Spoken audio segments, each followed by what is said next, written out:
हो गई चलो फिर तो अब आप टैली में कंपनी बनाओगे तो 4.2 के लिए असाइनमेंट आपको दिया है। उसमें आपको बोला है कि डाउनलोड कर लीजिए, जैसे कि हमने डाउनलोड कर लिया। After that create a company with name sky large group, student code अपना आप डालिएगा। फॉलोइंग डिटेल्स जो दिया है वो आपको देना है। लेजर क्रिएट करनी है और डॉक्यूमेंट 1, 2, 3 में जो जो कंटेंट्स है उसके हिसाब से ये असाइनमेंट कंप्लीट करनी है। तो हमने कंपनी का नाम बनाया स्काई लार्ज ग्रुप, मैंने इधर पंकज लिख दिया, अपना कोड लिख दिया, एड्रेस लिख दिया A6 second floor main Devli road. ये आपके उसमें प्रिंट होंगे पे स्लिप वगैरह। खानपुर एक्सटेंशन न्यू दिल्ली, ठीक है। रीजन पूछ रहा है इंडिया, स्टेट पूछ रहा है तो इसमें बुक ले लेते हैं वेस्ट बंगाल, वैसे हमारा दिल्ली। पिन कोड जो भी होगा ले लीजिएगा। मोबाइल नंबर आपको दे रखा है नहीं, आप डाल देते हैं ICA का ही अपना वाला। ईमेल ID @gmail.com और पेंसिल ईयर जो दिया गया है 19-20 है, तो हम भी 1/4/2019 में, ठीक है। सभी को कंपनी बन गई, सेव कर दीजिए। अब आपको कंपनी के बाद, क्योंकि हम अभी पेरोल कर रहे हैं तो GST वगैरह का ऑप्शन नहीं चाहिए, अभी नो, ठीक है। तो हम इसको GST को नो कर दिया, ठीक है। अब हम पेरोल की काम कर रहे हैं, इसलिए मेंटेन पेरोल यस क्या करेंगे, F11 में जाके पेरोल यस किया। स्टैट्यूटरी पेरोल का स्टैट्यूटरी मतलब पेरोल का कंपनी का स्टैट्यूटरी क्या होगा, PF account number, ESI account number वगैरह भरना, यस किया। तो यहाँ पे उसका प्रोविडेंट फंड का डिटेल आता है। तो 4.2 के ही अंदर आपको पेज नंबर 112 के ऊपर पेरोल स्टैट्यूटरी डिटेल्स आपको दे रखी है, ठीक है जी। अकॉर्डिंग टू दैट आप भर लीजिए। हर कंपनी को डिटेल्स होता है, तो PF कोड आप डाल दिए WBNIL 001485130026। उसके बाद ESI कोड डाल दिया हमने, कोलकाता मंथ स्टैंडर्ड 26। बोला गया कॉर्पोरेट रजिस्ट्रेशन नंबर 152361, ये NPS के लिए है। और पैन नंबर TDS के लिए होता है, आपको पता ही है, वो नंबर आप डाल दीजिएगा।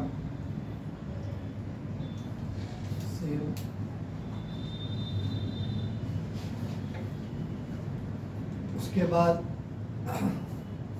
बोला गया गवर्नमेंट हो या क्या हो, अदर्स डाल दिया। वार्ड आपको यहाँ दे रखा है WB 42।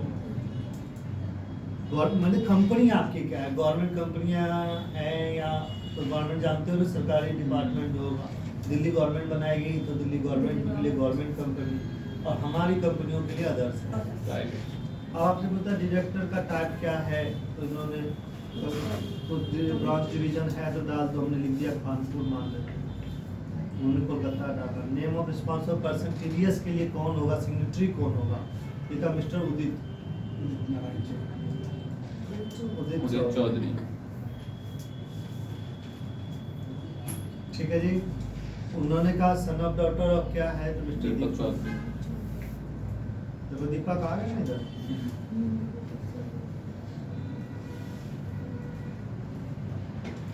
डेजिग्नेशन क्या है, तो जनरल मैनेजर है, ठीक है। पैन नंबर क्या है, तो इसका पैन नंबर दे रखा है,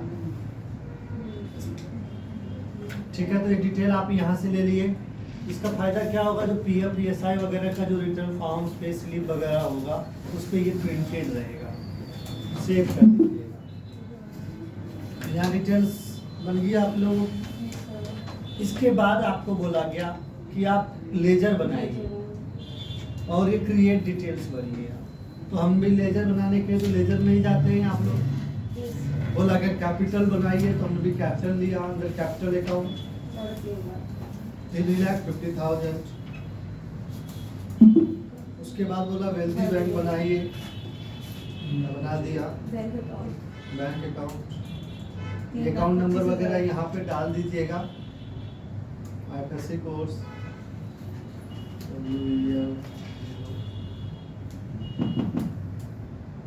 ये सब भर के यस, और 3,25,000।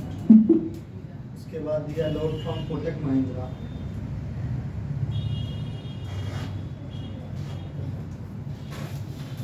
सिक्योर्ड लोन हो गया, अमाउंट हो गया उसका 140। उसके बाद MSS भोरसा,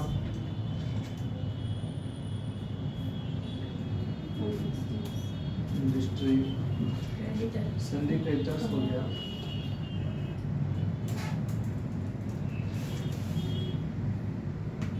सिंडिकेटर में 500।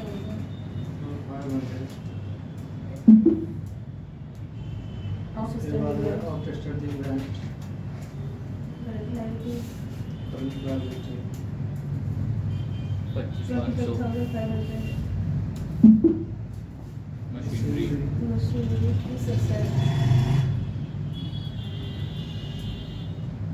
मशीन कितना है, 1,55,000। और उसके बाद कैश। वो बाद में बना देंगे। सिटीजन ट्रेडिंग कोई मोबाइल पे लगा हुआ है, ट्रेडिंग में हमने डाला 26,000। उसके बाद रिचार्ज, सिंडिकेटर्स 11,000। ठीक है।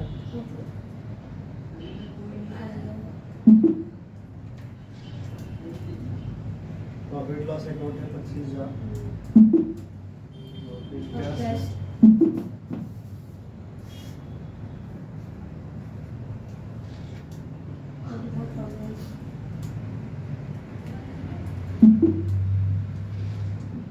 3,000 का अंतर आ रहा है, तो 24,000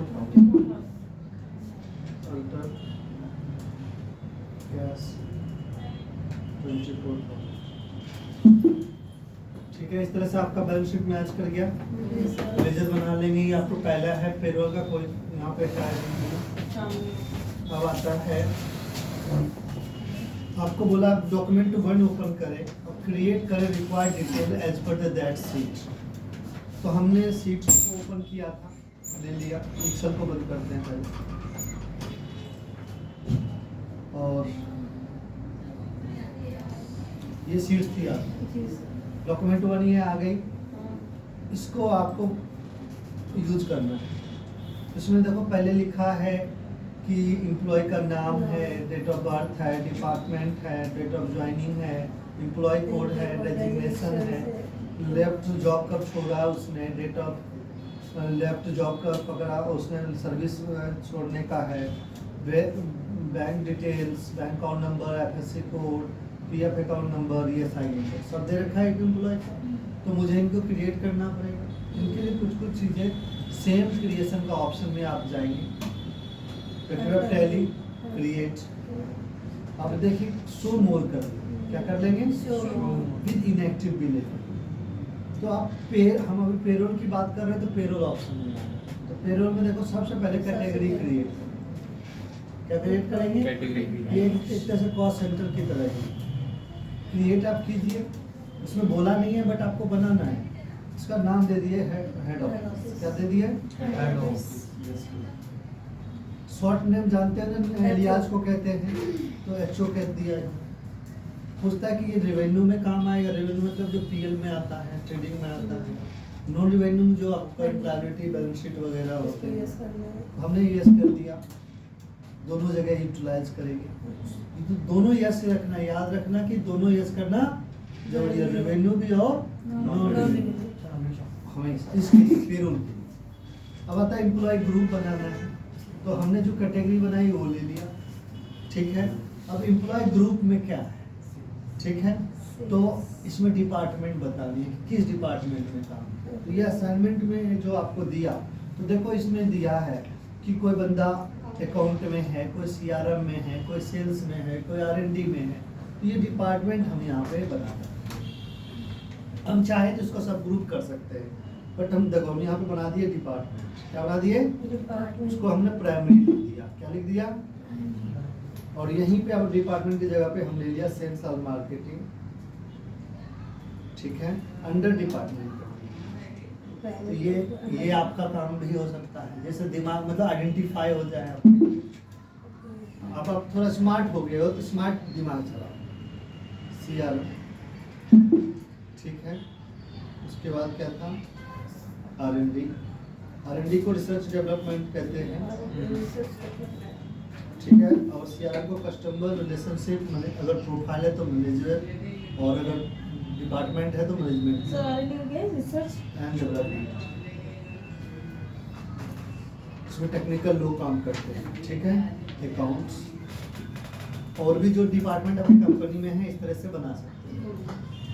उसके बाद हमने दो बना ली, पहले कैटेगरी बनाई, फिर क्या बनाया? ग्रुप बनाया। ग्रुप। अब आपको क्या कहता है? एम्प्लॉय बनाओ। एम्प्लॉय हम बना लेते हैं।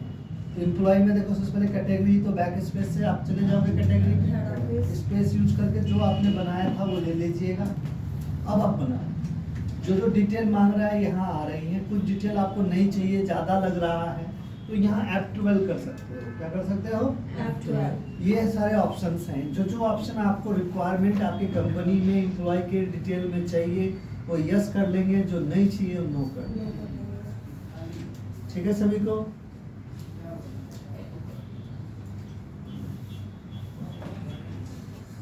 उनको पासपोर्ट नंबर वगैरह भी नहीं भरना है, हमने हटा दिया, ठीक है। नेशनल उसका नहीं बताना है, कौन दिया पासपोर्ट, तो हटा दे। देखो ये ऑप्शन खत्म होगी ना, यहाँ जो जो ऑप्शन चाहिए आप ले सकते हो।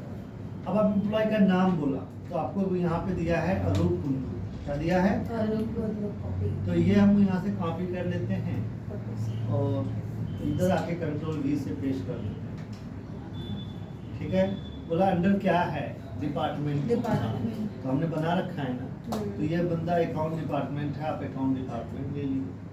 कहते हैं डेट ऑफ ज्वाइनिंग क्या है, तो आपसे वो डेट ऑफ ज्वाइनिंग आपके सामने ही दे रखा है 1/9/2007, यही है ना। इसलिए हम आपको पहले इसका फुल फॉर्म समझा दिए थे कि DOB का मतलब क्या है। तो यहाँ पे दिया है 1 जुलाई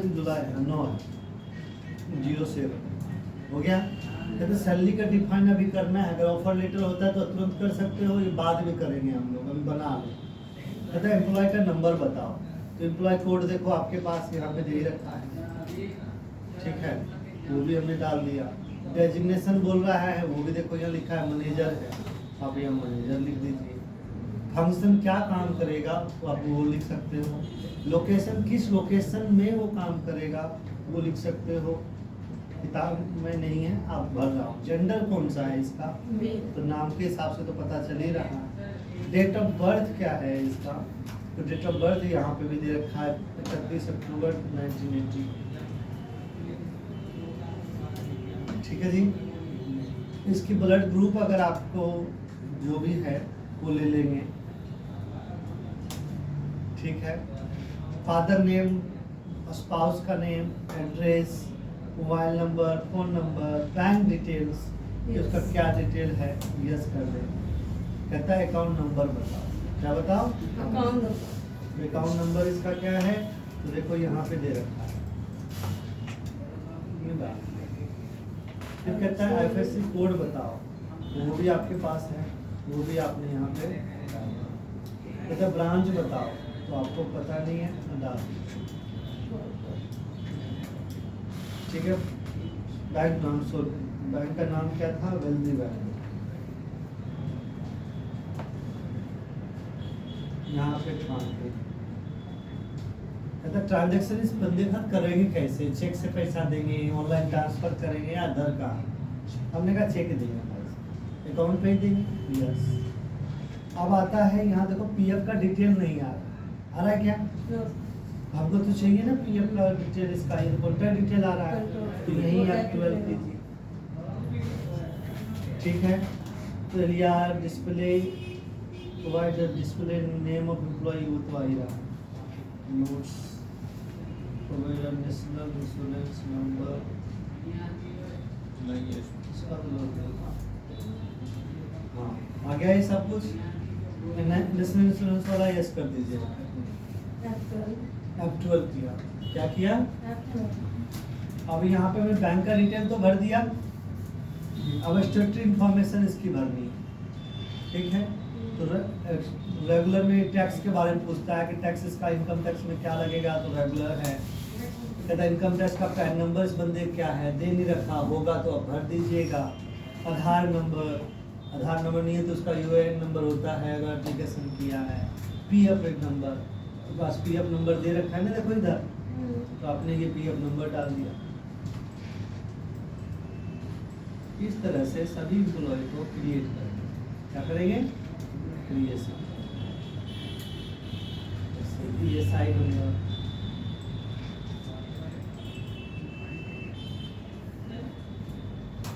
डिस्पेंसरी का नाम पूछ रहा है कौन सा होगा,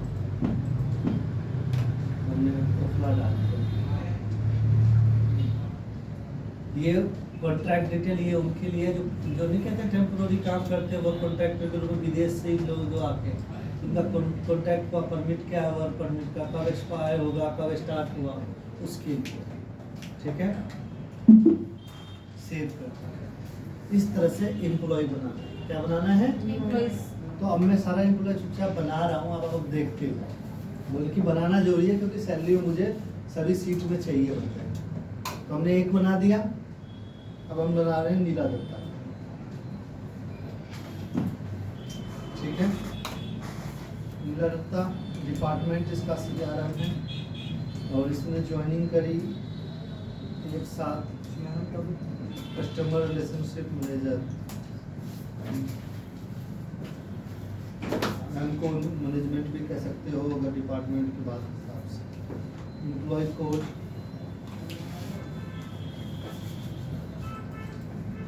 आठवीं ज्वाइन करी और डेजिग्नेशन इसका सीनियर मैनेजर है। फंक्शन लोकेशन कानपुर डाल दीजिए। फीमेल है, मेल आपका बोला है, डेट ऑफ बर्थ 79 है। बैंक डिटेल आपको दे रखा है।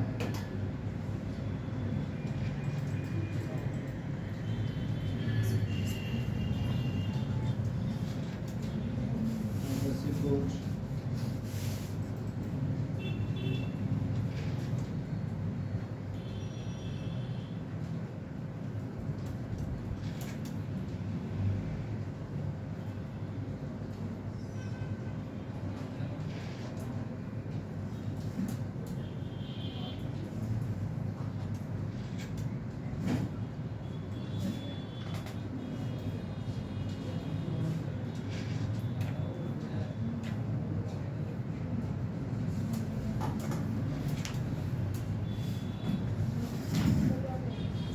एंटर मारो, नीचे का डेट अपना बदल रही हो,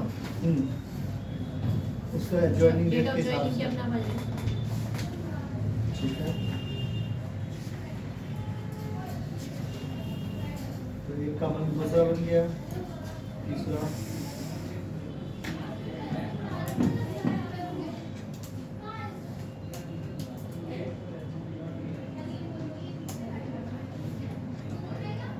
दो मार्च 2019 को ज्वाइन करी।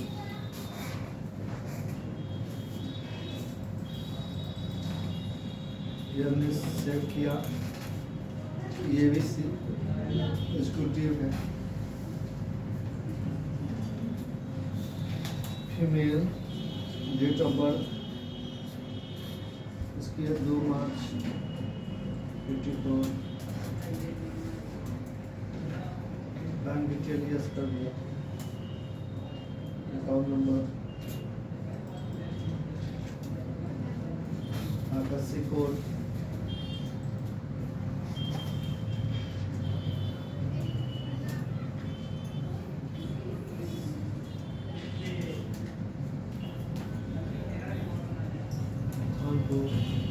चेक नंबर, अकाउंट पे पीएफ का डिटेल,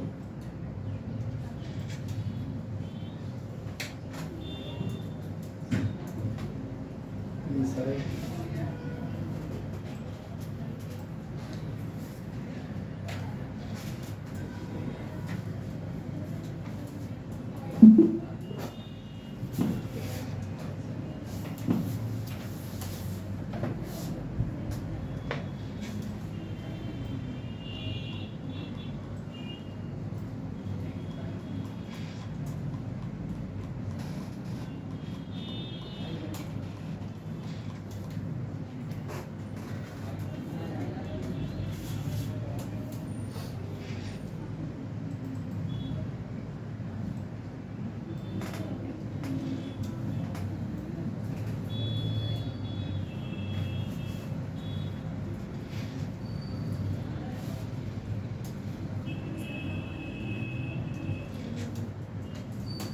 में इसका जमा है।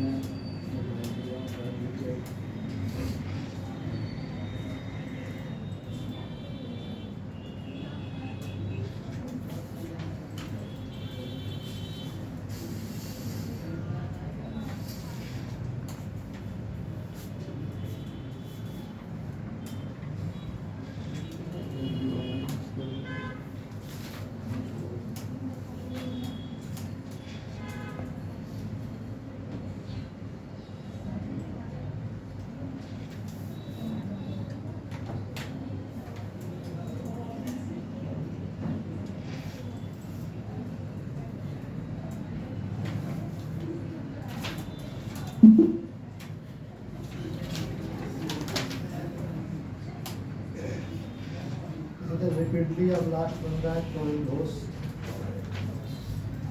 सर हमने कैटेगरी हेड ऑफिस के नाम से भी बनाया।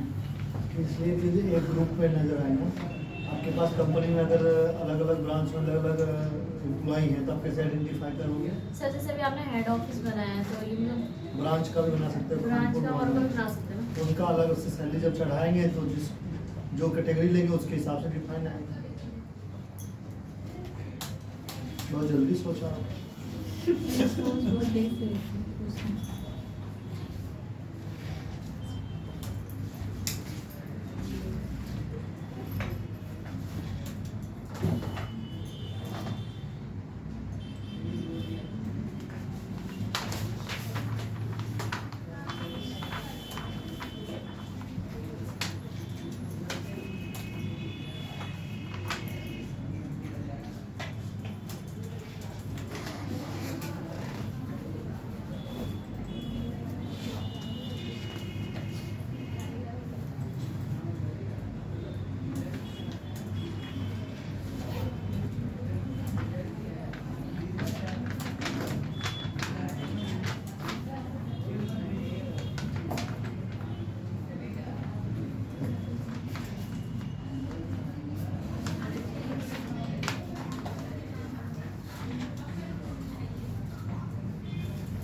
इस तरह से हमारे चार सभी एम्प्लॉय बन गई। डॉक्यूमेंट 1, डॉक्यूमेंट 2 में अब आपको बोला है यहीं से है कि अब आप यहाँ पे यूनिट ऑफ वर्क बनाओ। सिंपल यूनिट में बनाइए आवर्स, मिनट्स, मंथ और डेज, और उसका कंपाउंड यूनिट आपने कर चुके हो टैली में ऑलरेडी। आवर्स में 60 मिनट्स और मंथ में 30 डेज। तो हमने वही यूनिट करने के लिए बैक स्पेस यूज़ किया। यूनिट ऑफ वर्क में आ गए। सिंपल पहले बनाना है। देखो सिंपल में हमें बोला है आवर्स, तो हमने आवर्स बना दिया। आवर्स में मिनट होंगे तो डेसिमल प्लेस जानते हो, 60 मिनट इक्वल टू 1 तो 2 डेसिमल प्लेस हुआ, तो ये ध्यान रखना है। मेन यूनिट में डेसिमल प्लेस जरूर देंगे। दूसरा हमारा है मिनट, मिनट्स है, इसमें नहीं दिया। इसके बाद मंथ है, इसमें भी 2, और उसके बाद है डेज। तो ये बन गई सिंपल। कंपाउंड के लिए क्या करते हैं, बैक स्पेस कंपाउंड। अब यहाँ पे आवर में बोला है 60 मिनट ले लिया। उसके बाद हमें बोला है मंथ में 30 डेज, तो बन गई रही है हमारी यूनिट। अब अटेंडेंस एंड प्रोडक्शन टाइप बनानी है, तो डॉक्यूमेंट 3 आपको दिया गया है कि टाइप ऑफ अटेंडेंस बतानी है। प्रेजेंट, लीव विद पे, absent, leave without pay, over time, production के ऊपर, लीव होगा, लीव विद पे, ठीक है। तो हमने यहाँ पे लिया प्रेजेंट, इन्होंने बोला प्रेजेंट जो होगा लीव विद पे होगा, तो अटेंडेंस लीव विद पे लिया डे वाइज के हिसाब से। सर लीव विद पे हम तो छुट्टी पर किस पे देना पैसे भी देंगे, एप्लीकेशन देंगे तब ना छुट्टी मांगे। ना तुम मत खाओ, खाना खा लिया करो, तुम तो बीमार हो। लीव विदाउट पे, उसके बाद ओवर टाइम,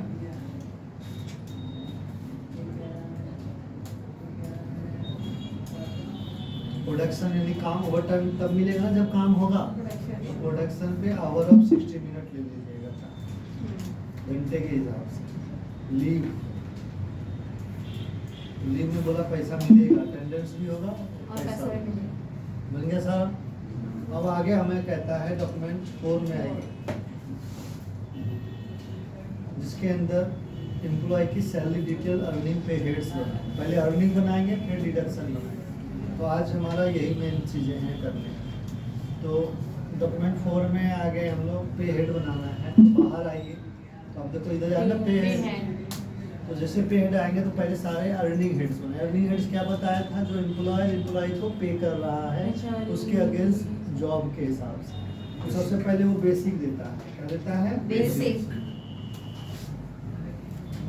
बेसिक सैलरी लिखो या बेसिक पे भी लिख सकते हो। क्या हो सकते हो, बेसिक पे।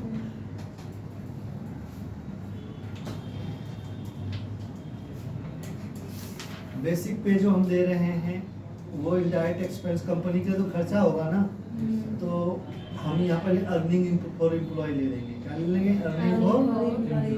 कंपनी फिक्स देगी, वेरिएबल मतलब हर रोज अलग अलग देगा तो वेरिएबल होगा।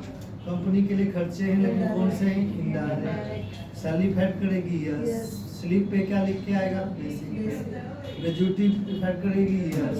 इनकम टैक्स अभी हम कर नहीं रहे हैं, छोड़ दीजिए। कहता है कैलकुलेट कैसे होगा, तो ऑन अटेंडेंस। किस पे होगा, ऑन अटेंडेंस। कहता अटेंडेंस में पैसा कब मिलेगा, तुम प्रेजेंट भी लिख सकते हो बट तुम नोट एप्लीकेबल हो। क्या लोगे, तो कहता है लीव विदाउट पे पैसा कब नहीं मिलेगा, तो एब्सेंट। अगर ऊपर में आपने प्रेजेंट ले लिया ना तो एब्सेंट वाला ऑप्शन नहीं आएगा, इसलिए उसको नॉट एप्लीकेबल।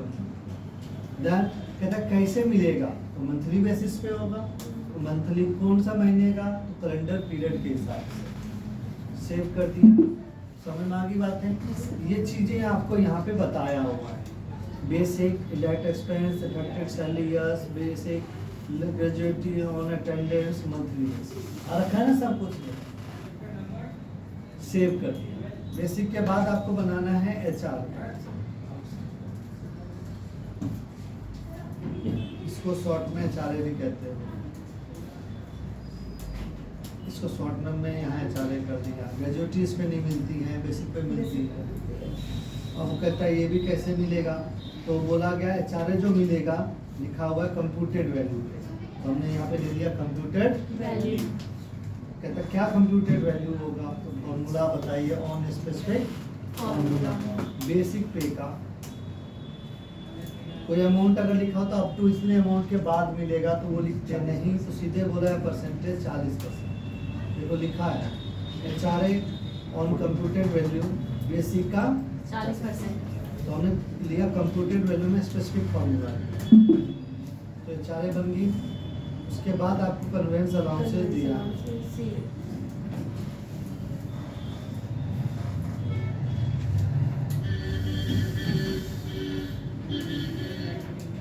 बोला ये भी अटेंडेंस पे देंगे, सेम।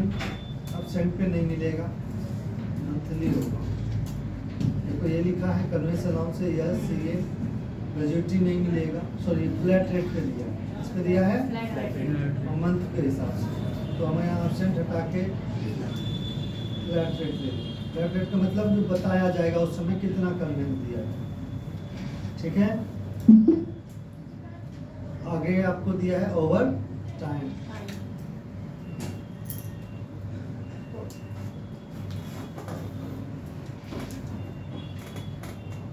ये मिलेगा ऑन प्रोडक्शन के ऊपर, ओवर टाइम के ऊपर से। ओटी के बाद आपको दिया गया है इंसेंटिव। इस तरह का अर्निंग हेड्स और भी होते हैं, बोनस वगैरह, तो वो आप बना सकते हैं। इंसेंटिव मिलेगा, बोला यूजर डिफाइंड के ऊपर, यूजर डिफाइंड, ये भी यूजर बताएगा कितना देना है। तो इस तरह से अर्निंग हेड बन गई सभी। तो ये आपको आज का 4.2 चैप्टर में। 4.3 में हमने डिडक्शन हेड्स दिए हैं, एम्प्लॉय वाला भी और एम्प्लॉयर वाला भी। वो आप एक साथ के साथ बना ही लेना, जो क्रिएशन वाला चीज़ है खत्म हो जाए, आपको टेंशन ना हो।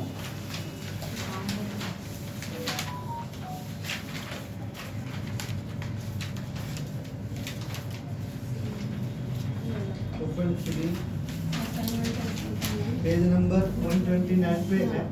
बोला कंपनी फिर से ओपन करो और उसके बाद क्रिएट करो पे हेड डॉक्यूमेंट 1 और 2 के हिसाब से। देन 4th क्वेश्चन बोला सैलरी पेबल वगैरह बनाना। ये क्रिएशन का चीज़ है, इसलिए ये मैं आपको करवा दे रहा हूँ। ठीक है, बनाना सीख जाएगा।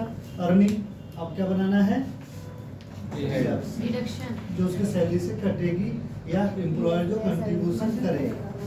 तो इस पॉइंट व्यू से हम आ गए, 4.2 को बंद किया, उसी डाटा में गए, पेरोल टेम्पलेट जो आपने डाउनलोड करी थी। अब यहाँ से 4.3 ओपन करें। 4.3 में देखिए डॉक्यूमेंट 1 में दिया है कि आप डिडक्शन पहले एम्प्लॉय का बनाओ। इसका बनाओ, एम्प्लॉइज का लिख भी दिया डिडक्शन पे है। पहले बनाओ एम्प्लॉइज का पीएफ बनाओ। क्या बनाओ, तो हमने एम्प्लॉय का पीएफ बना दिया। बोला करंट लायबिलिटी में होगा, तो आप टैली में आइए, सेव वहीं पे हेड में ही। यहाँ बोला एम्प्लॉय का डिडक्शन है, एम्प्लॉय डिडक्शन ले लीजिए। ठीक है, स्टैट्यूटरी डिडक्शन। बोला कौन सा डिडक्शन है, नाम सारा आ रहा है, पीएफ। तो पीएफ है तो कौन सा हो गया, PF account number 1। Current liability कहता है सैलरी कट करेगी, सैलरी तो घटेगा ना। यस, क्या लिख के आएगा, हमने कहा ईपीएफ लिख के आएगा या सिर्फ पीएफ लिख के आएगा, तो वो आ गया। ठीक है, कहता पीएफ कब मिलेगी कैसे, तो फॉर्मूला लगाइए। बेसिक का 15,000 तक परसेंटेज मिलेगी 12%। कितना कटेगा, 12%। 15,000 के ऊपर कुछ भी सैलरी होगी, मैक्सिमम 15,000 का मैं कैलकुलेट करके दिखा रहा हूँ, 12% यानी कि 1800 रुपीज मैक्सिमम कटेगा। कितना कटेगा, यानी किसी का बेसिक पे अगर 16 हो गया तब 1800 कटेगा, अगर 12,000 है तो 12%। क्लियर है, सेव। तो एक हेड एम्प्लॉय का बन गया जो उसकी सैलरी से कटने वाला है। दूसरा उसका पे हेड था ईएसआई। क्या था, ESI हमने ईएसआई ले ली एम्प्लॉय, इसलिए लिख देते हैं कि याद रहे आप। अब ये अर्निंग की जगह फिर भी डिडक्शन है, डिडक्शन ले लिए। ईएसआई का ऊपर ही आ रहा है, करंट लायबिलिटी यहाँ पे लिख दिया ईएसआई आएगा। कहता है कि किस पे, तो अर्निंग टोटल पे लगता है। यहाँ पे क्या है, कितना घटेगा, तो बोला है 0.75। कितना बोला है, तो आप ले लीजिए 0.75% से बन गया ये एम्प्लॉय भी। अब आपका ये एम्प्लॉय का काम खत्म। अब आप कौन कंट्रीब्यूशन देगा, एम्प्लॉयर। उनकी भी डिडक्शन हेड्स यहीं पे डॉक्यूमेंट 2 में दे रखा है। ये आप चारों चीज बना एक एक कर। तो हमने अब एम्प्लॉयर का ईपीएस बनाया, यानी पेंशन वाला। कौन सा वाला, पेंशन वाला।